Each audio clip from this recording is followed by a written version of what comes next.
Hindi mentally ready sa laban. Yukinori Oguni may pinagdadaanan pala. Alvarez versus Charlo. Final message. Ito ang pag-usapan natin, pero bago ang lahat, pag-subscribe po ng channel ko. Huwag nyo na rin kalimutan i-click ang notification bell para lagi kayong una sa balita.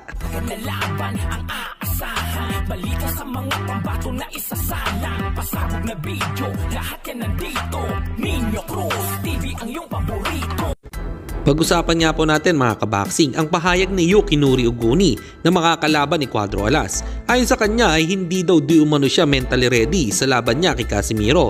Bagamat gusto daw niyang labanan ang pinagdadaanan ngayon, kaya nagdesisyon siya na lumaban kay Cuadro Alas. Baka kung hindi daw niya ito gagawin ay baka daw magsisi siya sa bandang huli. Kaya naman napakomento ang boxing fans. Ang sinabi ay may dahilan daw agad si Oguni kapag natalo siya sa laban nila ni Cuadro Alas.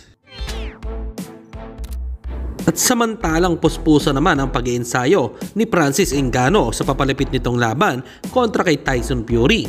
Kung mapapansin nyo ay kasama niya dito si boxing legend Mike Ironman Tyson na tinuturuan niya nito ng tamang pagsuntok. Kung ma-apply nga ni Ngannou ang tinuturo ni Tyson ay posibleng maka-upset ito at manalo pa sa laban.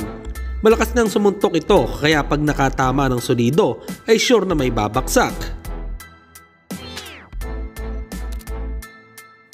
At sa kabilang balita naman tayo mga kaboxing, bukas na nga po magkakaalaman na kung sino ang masaangat sa pagitan ni Canelo Alvarez kontra Jermell Charlo at nagbigay nga ang bawat isa ng final word. Hey, it's time to fight. Let's get ready. We bringing this shit to Las Vegas. Lines only. Es muy especial para mí estar con ustedes. Muchas gracias. Gracias por su apoyo. Significa mucho para mí tenerlos a todos ustedes aquí. Es una gran motivación y el sábado van a ver algo impresionante.